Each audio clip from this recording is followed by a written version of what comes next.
Bakit nga ba sobrang daming nagkaka-interest sa bagong Mitsubishi SUV na to?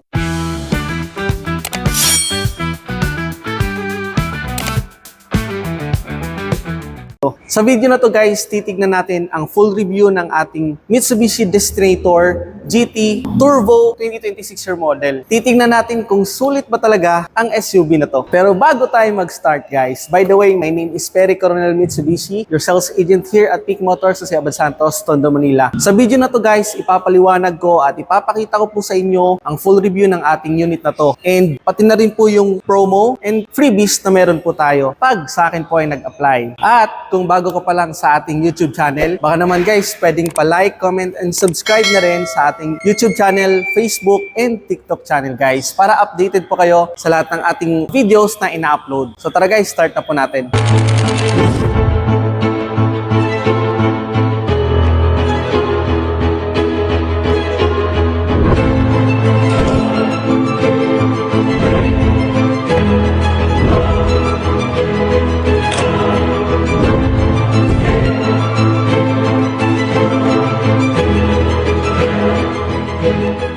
Ayun guys, start na po natin, no. Umpisahan muna natin guys sa dimensions. So ito yung pinaka-unit natin. Yan, yung pinaka-link height niya tsaka wide niya or width niya. So, i-check natin guys kung mas malaki ba to sa Montero natin, no. Yan yung dimensions guys nung unit natin na to. Yung link niya guys is 4,680 mm. Yan yung pinaka-link niya, and yung pinaka-wide niya naman guys is 1,840 mm, and yung height niya is nasa around 1,780 mm, and also guys yung ground clearance niya, no, is nasa 214 mm. Pero take note guys, no, dahil lang dun sa undercover natin guys, kaya naging 214 mm yung pinaka ground clearance natin. Pero kung tatanggalin natin guys yung undercover natin sa lahat ng Destinator to guys, magiging 244 mm guys yung pinaka ground clearance po natin. Imagine guys, no, mas mataas pa yung ground clearance niya compared sa Montero and sa expander natin. Okay na okay to guys kung tatanggalin natin yung undercover, no. Pero syempre for the safety na rin, mas okay yun guys yung may undercover po tayo. So magiging 214 mm na lang guys yung ground clearance natin. Not bad. So yun guys, yun yung pinaka dimensions po ng ating Destinator, no. Dito naman tayo guys sa pinaka front grille natin. So ayan, gumagamit pa rin naman po tayo guys ng front fascia design, or mas kilala bilang dynamic shield fascia design. Kung mapapansin nyo guys, yung pinakaharap natin dito, meron siyang tinatawag to guys na transparent grills or honeycomb transparent. So ang ganda ng pagka-design niya, napaka-futuristic tignan, no. Kumbaga, kung i-kumpara natin to guys sa Montero and expander natin na front grill guys, mas advanced yung pinaka-design ng ating Destinator na GT. So kung mapapansin nyo guys, yung design niya, no, etong side na to guys, ito yung pinaka-dynamic shield design natin, no. Lagi kong sinasabi to guys sa mga vlog natin, kahit nasa Montero tsaka expander or kahit na Mirage G4 man yan, kapag sinabing dynamic shield fascia design, ito yung design ng Mitsubishi na kapag nakita mo sa daan, madi-distinguish mo kaagad na Mitsubishi product yan or Mitsubishi cars yan. Yan yung palatandaan natin guys, yung dynamic shield fascia design. Meron din po yan guys sa Mirage G4, sa expander, expander cross, and also guys sa ating Montero and Triton na pick-up, no. And also X-Force guys, naka front fascia design na rin po siya. Next naman po natin guys yung mga ilaw. So pakita ko po sa inyo. Yan, kung mapapansin nyo po guys, yung sa ilaw natin, syempre since GT or top of the line na variant to, lahat po ng ilaw from headlight to taillight guys is LED na po yung ginamit. Ito guys yung design na to, yan po yung DRL natin or yung tinatawag na daytime running light. So, mas okay siguro guys kung i-open ko, no, para makita nyo. So, ayan guys, binuksan ko po yung ilaw para makita nyo guys na ito yung pinaka daytime running light natin. And dito guys sa headlight natin, so integrated na rin po dyan guys yung turning signal light po natin, and also guys yung low beam and high beam po natin. So nandito na rin po guys sa ating pinaka headlight, no. Ayan guys, yung sa fog lamps naman po na ginamit po natin, ito naman po siya guys, no, LED na rin po yan. Pag top of the line na variant guys na unit, lahat po ng lights na ginamit, lahat LED na po, no. Mas matipid po kasi at mas maliwanag po guys yung LED. So battery efficient siya. ito yung tanong natin, no, paano po malalaman or madidistinguish na yung variant na yan is GT, yung variant na yan is GLS, or yung pinaka-base model natin na Destinator which is GLX. May tatlo akong palatandaan guys pag sa harap po. So pag sa harap guys, kung mapapansin nyo, dito po sa pinaka-bumper, silver din po yung pinakakulay, no. Yan yung sa GT guys na variant. So pag nakita mo na silver yan, GT variant po yan. Pag sa GLS naman po guys, color kid po siya. Meaning kung ano po yung body color, same din po guys yung pinaka kulay ng etong tinuturo ko na to, yung pinaka bumper po natin. So same color lang po guys sa body color ng ating Destinator GLS naman. Paano naman pag GLX? Pag GLX naman po guys, yung pinaka material po na ginamit sa ating front grille is black material lang po. So pag nakita mo doon na all black lahat yan, so alam mo na guys na base model po yun.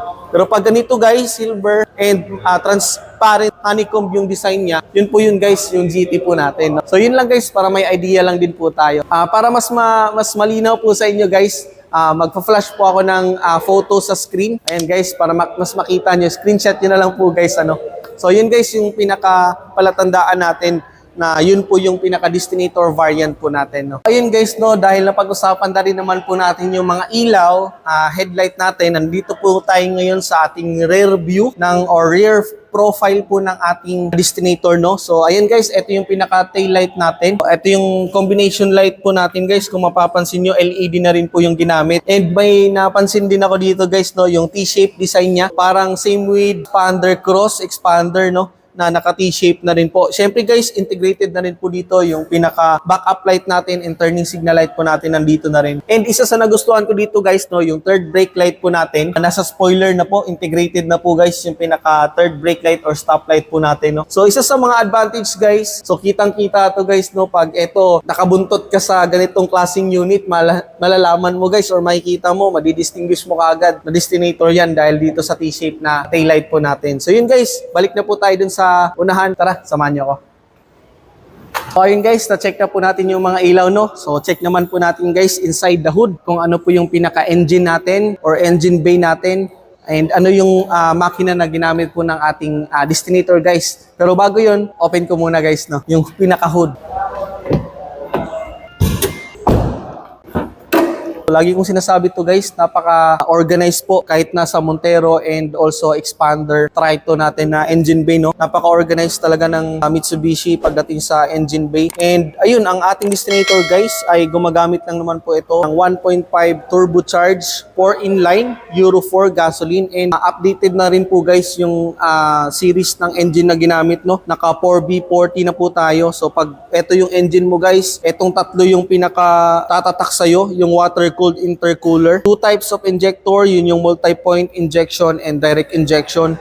And syempre guys, yung cycle na ginamit natin dito sa Destinator is yung tinatawag na Atkinson cycle. At syempre guys, equipped pa rin naman po ito guys ng Mavic technology. Pag sinabing Mavic kasi, ito yung tinatawag na Mitsubishi Innovative Bulb Timing Electronic Control System na nagbibigay po ng more power and torque, lesser emission and fuel efficiency, mas matipid guys sa gasolina. So yun guys ang ating pinaka-engine and ano naman po yung horsepower niyan at torque or hatak natin sa ating Destinator, no? Ayan guys, yung pinaka-performance naman po ng ating engine is meron lang naman po siyang horsepower na 161 to 163 horsepower at 5,000 RPM. At syempre guys, sa torque naman po natin guys, equip lang naman po yung engine natin ng 250 Newton meter at 2,500 to 4,500 RPM. So yun yung pinaka-torque natin, no? And ang tanong naman po niyan, Sir Perry, kamusta naman po yung fuel consumption niyan? So sa fuel consumption, based on my research, ito po yung fuel consumption natin. Kapag city driving guys, lalo na pag traffic, marami nagsasabi nasa around 5.5 to 6 kilometers or 7 kilometers per liter. And pag mixed driving naman guys, highway and city driving, nasa 8 to 10 kilometers per liter. And pag highway naman po guys, like mga expressway, NLEX, SCTEX, ganun, nasa around 15 to 17 kilometers per liter yung pinaka-fuel consumption natin based on my research. Pero depende pa rin guys yung fuel consumption natin syempre sa road conditions, sa driving habit po natin as a driver, no? So nakadepende pa rin po yan. Yun guys yung pinaka-fuel consumption natin. So kung ikaw ngayon nagda-drive ng Destinator, please comment down below kung ano yung pinaka-fuel consumption mo sa ating Destinator, no? Para at least may idea tayo lahat. Dagdag ko lang, no? So, yung pinaka-drivetrain po natin, naka two-wheel drive po ang ating Destinator, no? And also guys, yung transmission na ginamit po sa ating Destinator, CVT or yung mas kilala bilang Continuous Variable Transmission. So, CVT guys, yun yung gamit po natin. Naka-driver side ng ating Destinator. Tara, samahan niyo ako. Dito na lang pala muna tayo guys sa right side ng ating Destinator, no? Kasi medyo madilim po dun sa driver side. Sa side profile muna tayo guys ng ating Destinator, no? So dito tayo guys sa gulong. Ayan yung gulong natin guys. Ang gamit naman po natin is 225 by 55 R18. So same with Montero guys, no? Since 18 inches alloy wheels, two-tone guys yung gamit po natin. Since size 18 guys yung pinaka rim size natin, no? Yung ground clearance niya, syempre mas mataas. Nabanggit ko na rin yata kanina dun sa dimensions na yung ground clearance po natin guys is 214 mm. Then 244 mm naman po siya guys pag wala yung undercover. Yun yung pinaka ground clearance natin, no? And syempre guys, yung turning radius natin dito sa Destinator is nasa 5.4 meters yung turning radius natin sa ating Destinator, no? Ayan, ito naman yung pinaka front suspension natin guys sa ating Destinator, no? Gumagamit lang naman po guys yung Destinator natin ng MacPherson strut coil spring with stabilizer bar. Yun yung pinaka front suspension niya. Isa din guys yung pinaka rear suspension natin, torsion beam. Alam nyo ba guys na yung suspension natin kahit nasa Montero, isa yun sa pinaka hina-highlights guys ng mga Mitsubishi SUVs. Bakit? Hindi matagtag. Promise. Try nyo guys na mag-test drive dito. Meron naman tayong test drive. Driver's license lang yung kailangan. Pakiramdaman nyo guys yung pinaka suspension pag inikot natin yung unit. Nako, wala kayong mararamdaman na tagtag na kung ano mang lagapak sa ilalim guys. Basta sobrang ganda ng suspension. Gusto ko guys na ma-experience nyo mag-test drive kayo guys ng Destinator na GT. Sobrang ganda. So, kahit hindi GT, kahit yung GLS lang, sobrang smooth guys ng suspension niya. Wala kang mararamdaman na tagtag. Promise. Basta yun guys yung ano ko, pinaka experience ko, no. Kahit na-drive ko na din siya eh. Sobrang ganda talaga. Okay na okay guys, lalo na sa mga malulubak na lugar. Try nyo guys yung Destinator, mag-test drive po kayo. Kung gusto mo namang mag-test drive, no, pwede nyo akong kontakin or message guys para makapag-set tayo ng appointment and also kung para malaman natin kung sa araw na yan available ba yung unit na pwede nating i-test drive. So yun lang naman guys, test drive nyo, sobrang ganda. Ayan, isa din sa nagustuhan ko guys, no, sa ating side profile. Kung mapapansin nyo guys, meron na rin po siyang fender flare na tinatawag, no? So parang mudguard, same with expander cross. Ganito. Siyempre, pag yung tumatalsik na mga buhangin guys, hindi diretso sa ating pinaka-body ng sasakyan, no? So, iwas gas-gas yun. Mudguard protection to guys, sobrang ganda. And ang wala lang sa kanya guys, yung step board, no? Kasi mababa lang naman siya, madali lang naman talagang pumasok. And also guys, yung sa ating side mirror, kung mapapansin nyo po, integrated na rin po guys dito yung pinaka-turning signal light natin. And also guys, yung pinaka-multi-around camera natin sa right side. So, integrated na rin po guys, no? Combination ng body color and black naman guys yung ating side mirror. Kung mapapansin mo, wala pa rin naman po siyang rain visor. Pag sa akin ka bibili or sa akin ka kukuha, mag-a-avail, libre na rin po yan guys, no? Yung pinaka rain visor natin. Siyempre, may roof rail na rin po tayo, nakaabang na para dun sa roof rack na ilalagay natin. Yun guys, ang ating pinaka side profile ng ating Destinator, no? Sa door handle naman, color keyed pa rin. So, body color yung gamit natin. And siyempre, since keyless operation system na rin po guys yung ginamit natin, may button na rin po yung pinaka door handle natin para in case nasa bag po yung key fob, madali lang din po siyang buksan. Ayan guys, dito naman tayo sa driver side. Medyo madilim nga lang, no, pero okay lang yan. Dalawa yung key fob natin, may spare key din po yan, no. Since naka keyless operation system po tayo guys, ito meron po talaga to sa ating key fob, yung lock and unlock. Ayan, pag nilock mo, magko-close, tapos may isang ilaw lang, then pag in-unlock mo naman, ayan, dalawang ilaw, din mag-o-open yung pinaka-side mirror natin, magfo-fold siya. So, dun mo malalaman guys kung naka-open na po yung pinaka-sasakyan natin, no? So, yun, open na po natin guys yung pinaka-driver side. Pero bago yun, ayan, kung mapapansin nyo guys, gamit natin yung key fob kanina. Sabi ko nga po sa inyo, like for example, nasa bulsa po ito, then nakalock po yan. Basta ang layo guys ng ating door handle sa susi is 70 cm. Ma-open po natin tong pinaka-unit natin or pinaka-door natin. Since ang layo ko, 70 cm, pag pinindot ko yan, ayan, mag-open po siya. Yan, iilaw at mag-open po siya ng dalawang beses. So, open na po siya. Ganun din po guys pag kinlose po natin, no. Isang pindot lang, and magko-close din po siya. So, ayan guys, open na po natin. Yun yung lock and unlock in case na nasa bulsa or nasa bag po yung pinaka-susi po natin. Yan, open natin. Pasok ko sa loob. So, ayun na nga po guys, no. Dito tayo ngayon sa loob ng ating Destinator. Driver side ako guys, no. Grabe, pakita ko po sa inyo guys ng malapitan kung gaano kaganda tong pinaka-loob natin or driver side natin ng ating Destinator, no, na GT. So, pakita ko po sa inyo. So, ayan, ito yung pinaka-driver side natin guys. Ayan, kung may napapansin po ba kayo na same with Montero and Expander and Triton, yung ginamit po natin na steering wheel. So, naka-leather up na siya with thumb rest. Ayan, 3-spoke yung gamit po natin, same na same po doon talaga sa ating Montero, no. And nandito rin po guys yung pinaka meter cluster button natin, and also guys yung multimedia system natin na button nandito na rin. Meron din po siya guys cruise control, pero ang gamit natin dito is adaptive cruise control. So mas maganda compare sa cruise control, pero same lang din naman po sila. And tawag dito hands free and answer call, drop call, meron din po tayo, no. Ayun, yun yung pinaka steering wheel po natin, no. Meron din itong guys na adjustment, yung tilt and telescopic na pakita ko naman yata sa previous video natin, yung sa Triton natin, no. Equip din po siya ng steering wheel adjustment po natin. Ayan, sa ating door trim naman, side trim natin, ayan, may soft pads na rin po itong pinaka armrest ng ating left side, no. And yung mga buttons, controller ng Windows, and also yung side mirror natin nandito na rin po guys. Ang nagustuhan ko, naka piano black finish yung pinaka nandito sa side. Sobrang ganda. And yung speaker, and meron din po tayong mga lagayan ng battle. Ayan, maraming pwedeng ilagay dito. Sobrang ganda. And syempre yung pinaka meter cluster natin, ayan, 8 inches na po yan, no, yung pinaka instrumental panel natin.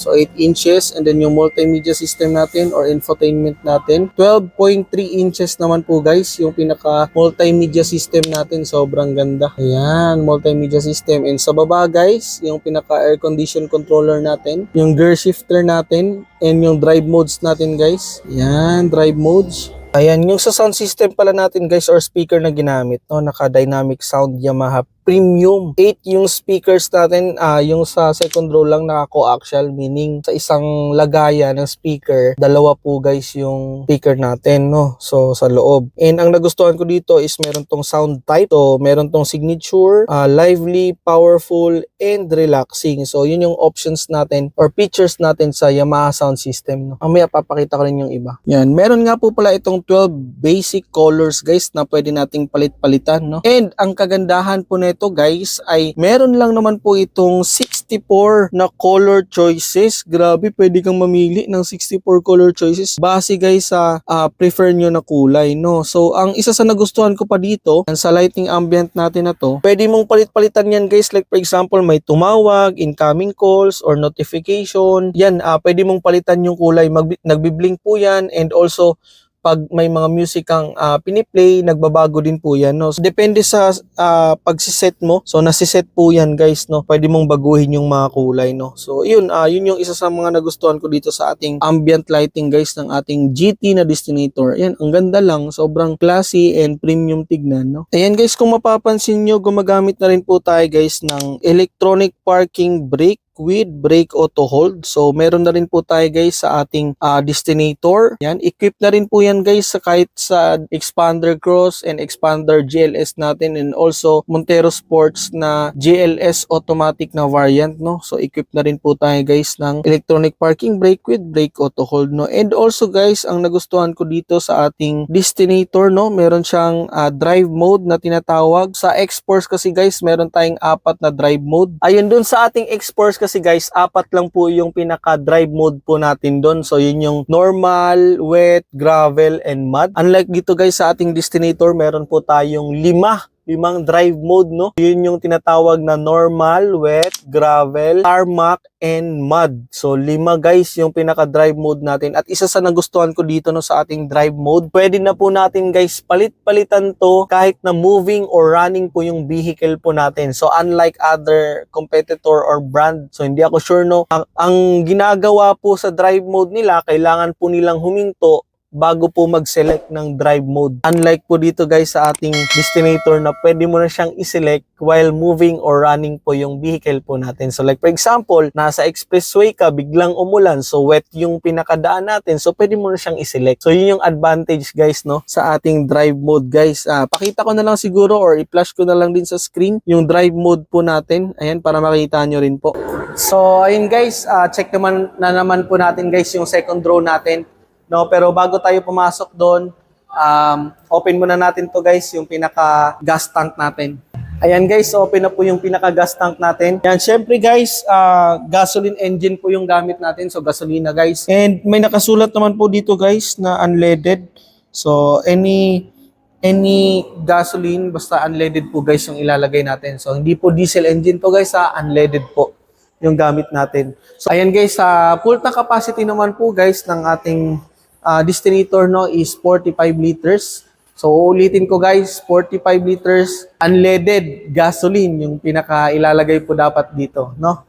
So ayan, pasok na po tayo guys sa second row. Samahan niyo ako. Ayan, sa second row guys, ayan, sobrang ganda. Pakita ko po sa inyo. So ayan guys, ito yung pinaka second row natin, no? Ayan, dito tayo sa door trim niya. Ayan, meron din po siyang leather with stitches na armrest, no? Naka piano black and silver lining. Ayan, sobrang ganda. Ito yung sinasabi ko guys na coaxial na Yamaha speaker. Two-way siya. Sa isang lagayan, dalawang speaker po yan. Nandyan po nakalagay. Tapos may mga battle console din tayo dito guys. Yan, pagpasok mo, bungad na bungad. Naka leather seat cover din siya. Two-tone din. And may two-way adjustment po ito guys. Yung incline, recline, then forward and backward. So pasok ako guys ha. And ang isa sa nagustuhan ko dito guys, sobrang daming lagayan. No? Pwedeng lagyan ng phone, devices, or anything na maliliit like IDs and all. And meron na rin po siya guys. Ito yung pinaka tawag na seat back pocket.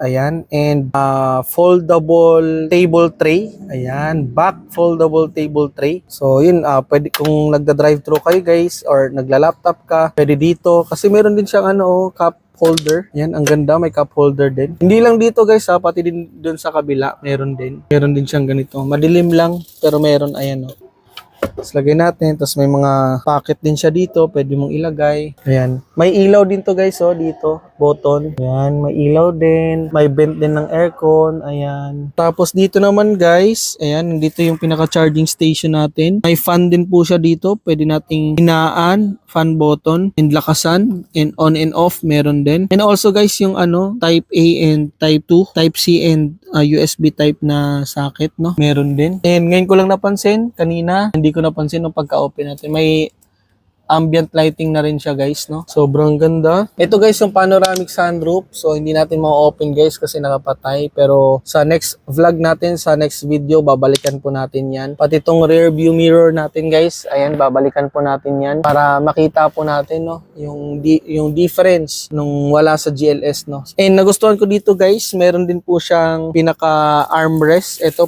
nabababa po ito. So hindi natin mababa kasi nga may plastic. So babalikan lang po natin yan.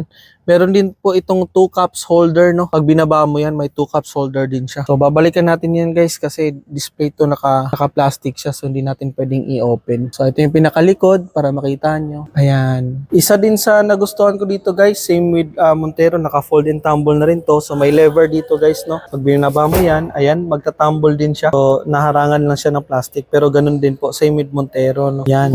So, open na natin yung likod, no? Para ma-check na rin po natin. Nandito na po tayo sa ating pinaka rear view, no, ng ating Destinator. Hindi lang natin ilagay dito guys kasi sobrang sikip, no. So ayan pero okay lang yan. Ang maganda guys is mau-open natin tong pinakalikod, no. Ayun, ang isa sa nagustuhan ko dito guys, meron siyang power hands-free na tailgate. Paano power hands-free guys? Meron siyang sensor sa ilalim na kapag tinamaan, ayan, ng ating paa. Ayan, kapag tinamaan po ng ating paa guys, may sensor doon. Automatic guys, mag-open po yung pinaka rear door po natin, no. Pero dapat guys, yung susi is nasa bulsa mo. Malapit lang po dapat dun sa pinaka rear door po natin, no. Para humana po guys yung pinaka sensor natin. Ayun guys, try natin guys i-close gamit yung pinaka sensor. Ayan, tinamaan yung pinaka sensor, no.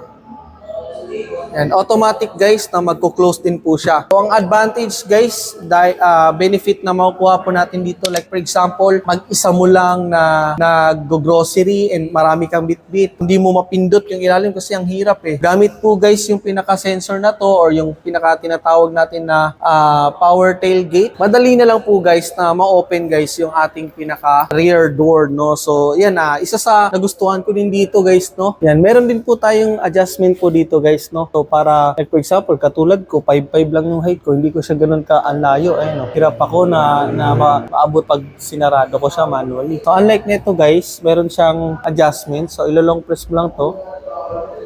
2 to 3 seconds. Ayan, pag tumunog, pwede ko siyang i-adjust manually. Ayan. And pag na-adjust mo siya manually, lalak mo lang din to siya. Long press mo lang ng 2 to 3 seconds. Yan, automatic guys, yan na po yung pinaka-adjustment ng ating rear door. So pag inopen siya, yan, pindutin ko guys para mag-close. Nag-close. Yan, kapag inopen ko po siya guys, yan, gamit natin yung hands-free power tailgate. Ayan. Nag-open siya dun lang sa level kung saan ko siya sinit. And ayun, okay na din yun. And ano naman po tong lock? Eto guys, pag pinindot mo tong lock na to, kunwari, nakuha mo na lahat ng mga gamit or yung mga groceries and all, and gusto mo na siyang isarado, pindutin mo lang to guys. Yan. Napansin nyo, blink yung ilaw. Then automatic guys, maglalak po yan na sarili niya. Ayan, nag-fold yung pinaka side mirror po natin. Unlock natin guys ulit gamit yung key fob. Ayan.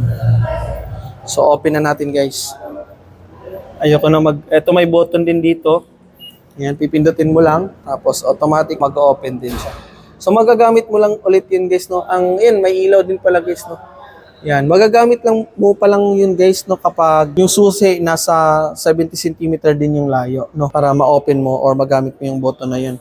Ayan, sa likod naman po guys, ayan, meron tayong lagayan dito ng mga groceries. Then may nut po din dyan guys para dun sa reserba. Ayan. Dito naman guys, may lagayan po dito ng jack. Yung basic tools and jack po natin nandyan. Ayan. Parang sa expander lang din. And guys, dito naman po guys sa ating pinakalikod, no, or third row. So ang nagustuhan ko dito, same with expander guys and Montero. Nafo-fold din po yan, no. May pinakatali dito or lever. Ayan. Hatakin mo lang to. Pag natak mo yan guys, pwede mo na siyang fold. Ayan. Ito din guys, pwede ko na rin siyang i-fold. Ayan. Napakaluwang guys, no? Ayan guys, yung hindi ko sure kung kita nyo, no? May 2 cups holder. Yan yung sinasabi ko guys na yung gitna, pwede din po siyang ibaba para maging armrest and 2 cups holder, no? Yung sobrang luwang, no? Ako lang ba yung nakapansin? Ang luwang. Tapos, ito naman guys, yung pinaka charging station natin. Ayan, hindi ko sure kung kita nyo. Try natin i-flash. Ayan yung pinaka charging station natin guys sa ating third row. So, hindi ka na hihiram or hindi ka na may kisuyo dun sa pinakaunahan para mag-charge. So, pwede na po dito. Parang full flat luggage din to siguro pag binaba ko yun. Wait lang, bababa ko. Ayan, nababa ko na guys. Naka full flat luggage nga siya. So, an advantage guys, no? Flat na. Pwede din pala to talaga pang camping. Same with expander guys, no? Ganyan yung pagkakatupi ng first row and second row niya. Yung nakikita niyong may awang guys, hindi ko lang siya nasagad dito na adjust. So, ma-adjust mo pa yan papunta dito. Advantage guys, pag may ganito ka, sobrang luwang, pwede mo rin pang negosyo, di ba? Pwede din camping, foam na lang na twin size foam na lang ang kailangan mo, pwede mo nang higaan to. Isa sa nagustuhan ko din pala dito guys, kung may mahaba kang gamit or bagahe, so pwede mong ilagay na lang dito, no, lahat. Grabe, sobrang ganda, full flat luggage siya. Yan, isa din yan guys, napansin ko, meron na ring lagayan ng bottle dito, ayan, ng cups, holder dito, and maliliit na bagay pwedeng ilagay dyan. And sa ceiling naman guys, may ilaw na rin siya na turn on and off na rin, ayan, katulad dun sa second row na pinindot natin, ayan, sa both side na yon. So dito naman guys sa pinakagitna, and meron na rin pong vent guys ng fan, meron na rin po. So sobrang ganda lang. Ayan, dito naman po tayo guys sa passenger side. Yan, nabanggit ko naman na lahat kanina pero iikutan pa rin natin to. Ayan.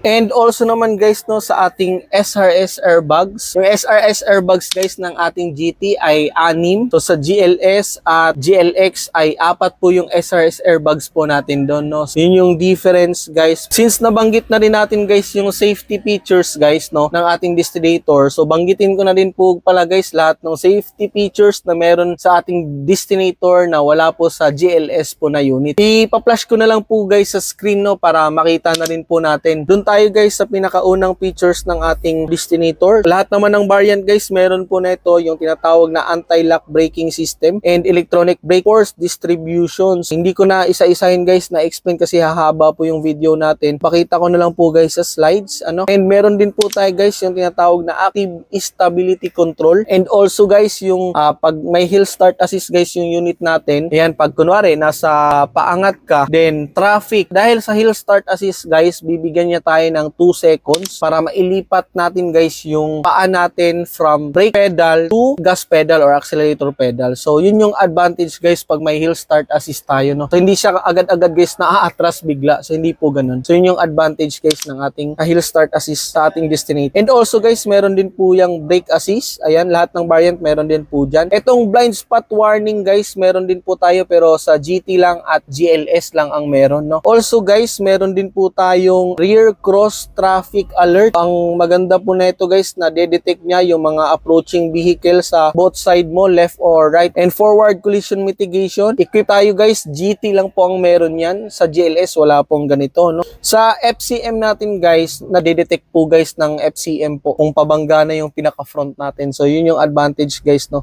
sa FCM. Then meron din po itong auto high beam. Ayan, sa auto high beam natin guys, like for example, nasa tunnel ka ilalim, 'di ba? So medyo madilim doon, 'di ba? So ang mangyayari, pag naka-auto high beam ka, automatic siya guys na mag-high beam siya automatic dahil madilim po yung area. Yun yung advantage guys pag naka-automatic high beam ka. Meron din po tayong adaptive cruise control. So ang difference naman between cruise control and adaptive guys, pwede mong iset yung layo, yung distance nung nasa harap mo. Like for example, 'di ba, naka-cruise control ka. Na-adjust mo yung layo at the same time guys, kung ano yung takbo nung nasa pinakaunahan mo, mag-a-adjust or mag-a-adapt po yung pinaka-cruise control po natin. Next naman po guys, yung tinatawag na leading car departure notification. Next naman po guys is yung tinatawag na multi-around monitor. So nabanggit ko rin to kanina na meron na pong 360 or multi-around monitor guys yung ating unit no. So hindi ko lang po mapapakita kasi hindi naman po siya naka-open. GLS and GT, meron tayong multi-around monitor guys. Siguro flash ko na rin sa screen para at least kahit paano may idea tayo na yun yung pinaka camera 360 natin. And also guys, yung tinatawag na console box, parang meron ka na ring maliit na refrigerator kasi lalamig guys yung tubig na nilalagay po natin dito sa console box natin na to no? At the same time guys, armrest na rin siya with soft pads. Naka-leather na rin po guys yung pinaka-design natin. And meron din po tayong 2 cups holder. So kung mahilig mag-drive-thru or mag-coffee no, okay na okay to. Yung GT tsaka GLS pala natin guys ano, equip na rin po siya guys ng wireless charging natin. And meron din po tayong Type-C na female socket dito and USB port na socket din dito. And syempre hindi mawawala guys yung 12 volt socket natin. Yan, para car charger na lang po guys yung kulang. Pwede ka nang mag-charge. Sa infotainment naman po natin, ayan, ang gamit po natin na infotainment guys is 12 inches na smartphone link display audio or SDA kung tinatawag. Ang maganda dito guys sa 12.3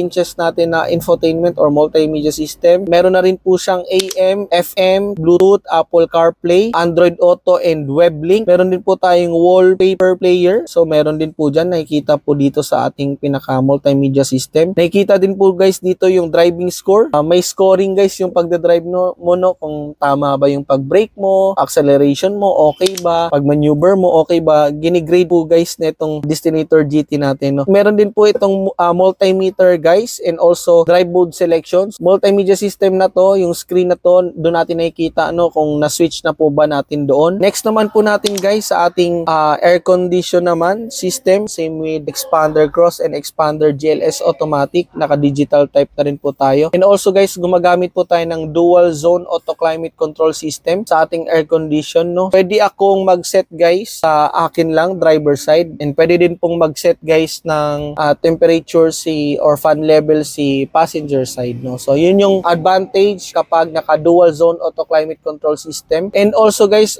meron tayong pinagmamalaki na Nano EX. Yung Nano EX guys, yun yung pumapatay sa mga bakterya na nasa hangin guys, pinapatay po ng Nano EX technology po natin. Pag nakita nyo guys, yung mga sasakyan yun na may Nano EX, maganda po yan. Yung Nano EX natin guys na technology, no, from Panasonic po yan guys. Next naman po guys, sa safety features din to guys, no. So pwede po kayo guys mag-install guys ng application sa Play Store and sa App Store. So ang i-install nyo po guys is yung may Mitsubishi Connect. Yun yung i-install nyo po. Yan, pakita ko sa screen guys. Meron tayong safety, comfort and convenience, tapos security. Nandyan po lahat guys yung pinaka-services ng ating application, no. So makikita po natin dyan. Isa sa mga nagustuhan ko dyan guys, yung features na automatic collision notification, yung SOS niya, yung roadside assistance, tapos yung alarm notification, yung geofence and curfew and speed alert, nandyan din. Tapos yung stolen vehicle tracking, makikita din po dyan guys sa application na yan, no. Kailangan lang po natin guys na mag-register at i-register po yung unit dyan sa application. So para magamit po natin. Meron din po guys dyan na remote climate control, meron din car finder, tapos meron din siyang door lock and unlock. Pwede ko nang i-lock and unlock yung unit na to gamit yung cellphone using the app. Meron din siyang vehicle status report and mileage tracker. Tapos meron din siyang remote horn and light. Pwede kang gumamit ng light tsaka horn gamit yung cellphone natin. So ang isa sa nagustuhan ko dito, like for example, pag nasa mall ka, hindi mo alam kung saan ka nakapark, di ba, pwede mong gamitin yun. Yun yung advantage natin dito sa ating Destinator GT. So yun yung connectivity natin. Grabe, sobrang haba ng video natin guys, no? And I hope may natutunan po kayo guys. Yun po yung mga features ng ating Destinator. So yung iba hindi ko pa napakita, pero stay tuned guys. Dapat nakasubscribe ka sa channel natin para po pag na-upload po natin yung mga hindi natin na-tackle kasi hindi nga natin pwedeng buksan. Iti-test drive po natin tong unit na to, yung GT natin, para ma-check po natin guys yung sunroof, yung rear view mirror, yung sound system niya. Sa ambient lighting, dapat ma-check natin yon. Kung ano pa yung features dun sa pinaka multimedia system natin. So dapat maipakita ko po sa inyo yon. Pero this time guys, hindi po natin napakita, no. Dapat nakasubscribe ka guys sa ating YouTube channel, no, para makita at mapanood nyo po yon. Mag-upload tayo yan guys, huwag kayong mag-alala. And ayun, siguro dito na tayo magtatapos sa ating promotions ng ating Destinator. Ang ating Destinator po guys ay naka-promo po siya for this month, no. Ayan, ang promo po guys ng ating Destinator, ang SRP niya is 1,939,000 and naka-promo po tayo guys based po doon sa 20% na down payment, selected banks only. Zero down payment, wala po tayong cash out. No cash out po ang ating Destinator na GT, no. Pag selected bank po yun guys, pag other bank naman po is 58,000 down payment po yung other bank. And for the monthly naman po guys is 40,140. Yun po yung pinaka monthly payment po natin. Pero nagbabari po guys yung monthly payment, no, depende po sa bangko na mag-approve kasi nga magkakaiba po sila ng interest rate. So dapat aware po tayo dyan, no. Ayun, promo are subject to bank approval. Depende pa rin po guys sa bangko na mag-approve yung promotions po natin. Then without prior notice po yan guys. Hindi po namin control as agent yung mga promotions na binibigay po sa atin ng management. So yun guys, yung pinaka-promo natin, uulitin ko, zero cash out, then 40,140 yung monthly. And sa previous naman po guys, huwag po kayong mag-alala, bubusugin ko po kayo guys ng previous. Hindi ko na po isa-isahin.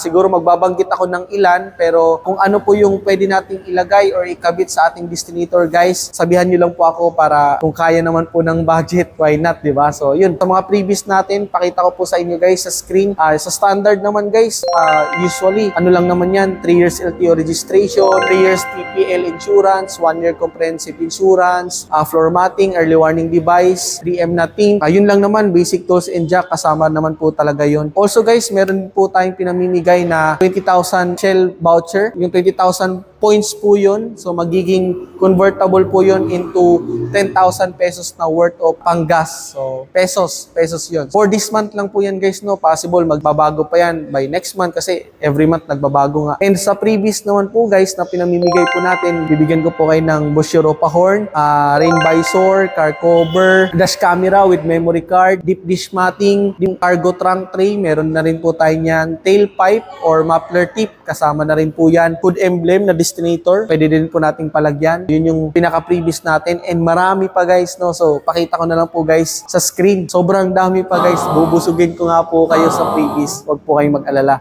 So ayun, pag sa akin po kayo, mag-a-avail. Yun lang naman po yun, no? Mga gustong kumuha ng Destinator or mag-apply, pwede nyo akong i-message sa aking contact number or tawagan na nasa screen, guys. Ayan, kontakin nyo ko. Sa aking Facebook channel, guys, and personal Facebook, pwede din po. Para po updated po kayo, guys, sa lahat ng videos natin, promotions, and freebies po natin, guys, no? Huwag kalimutan na mag-like, comment, and subscribe sa ating YouTube, TikTok, and Facebook channel. I hope natuwa kayo, guys, sa ating review, no? Sobrang haba kasi. Thank you so much sa panonood at nakatapos kayo sa video natin. Maraming salamat sa suporta, sa pag-follow, sa panonood. Sobrang thank you. Ayan, kung may mga gusto pa kayong malaman about sa unit, pwede kayong mag-comment, guys, para magawan po natin ng reviews. Kung ano na po yung next na unit na i-review po natin. So yun lamang po, guys, sa video na to. See you sa next vlog. See you sa next video. Bye-bye. Peace.